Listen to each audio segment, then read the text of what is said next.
I think if we were honest with ourselves, that we'd admit it'd be a bit of a shock if we were told that our sister or daughter was going to marry a coloured man.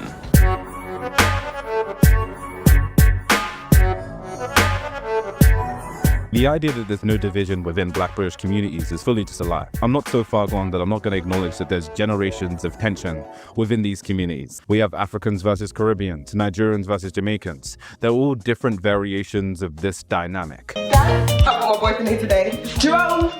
Hey,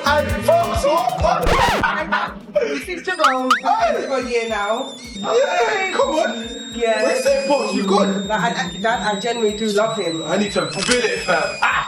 You bring a Jamaican to my house? Dealing with my dad's side of the family was not a joy either. At every wedding and funeral, people were quick to give the cold shoulder as the elders thought of me, my mother and siblings as lesser, dirty Jamaicans. What did Africans see when they came to the country? How were Black British people at the time portrayed and presented? And how did that narrative affect the perception of people from the Caribbean? Why did these stigmas exist? People from the Caribbean and Jamaica arrived in 1948.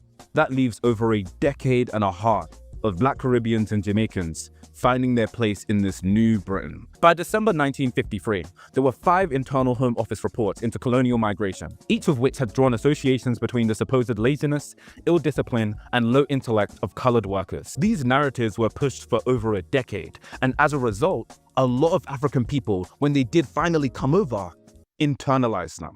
See, one would have you believe that Africans already had their own ideas of people from the Caribbean and Jamaicans, but evidence shows that it's more likely, it's far more likely even, that they adopted the pre-existing stigmas Britain had on them. And what does that say about how this divide was manufactured?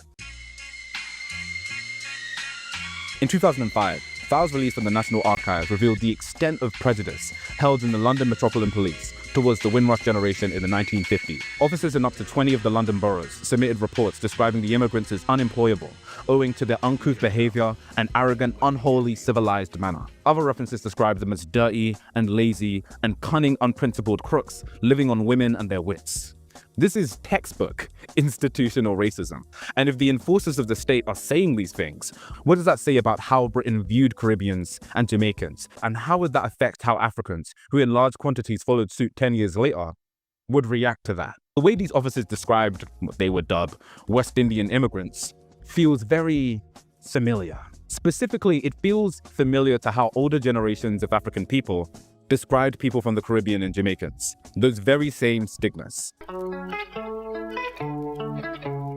The files show that the Met Police had an almost obsessive preoccupation with the fact that some West Indians, some people from the Caribbean, some Jamaicans were dating white women.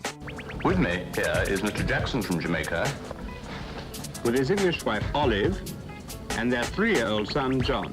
Some accused the newcomers of accosting decent white women and living off the immoral earnings of prostitutes. Officers found interracial relationships particularly dangerous. One policeman, writing in 1952, complained, "Unfortunately, as the law stands at present, it's difficult to obtain sufficient evidence to bring these loathsome creatures before the courts.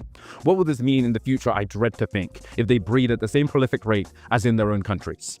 Which is, I mean, wow, right? But think about the image of people from the Caribbean now. It's hypersexualized. There's still a stigma that they only like white women. But a lot of these narratives were derivative of racist state institutions. The issue isn't just that they're dating. It's the interracial offspring. It's the blackness. That blackness was the inherent thing to dread. Racism was rife within the UK, and this was the backbone that Africans were being introduced to. All these institutional narratives around the inherent criminality of people from the Caribbean and Jamaicans. Imagine you come into this country and you find Black people from a different culture than your own, and you're told they're lazy, violent, overly sexual, and lacking in intelligence. Given the backbone of chattel slavery, Eurocentric ideas of intelligence, and the necessity to prove our worth in working to rebuild the country, what do you think the narrative is going to be? Well, we're not like them. We're better. And these ideas were internalized by an older generation of Africans. And this created an interesting divide because people from the Caribbean were criminalized. Africans, be it Nigerians, Ghanaians, wherever, we didn't want to associate with them because the British media associated people from the Caribbean and Jamaicans with criminality.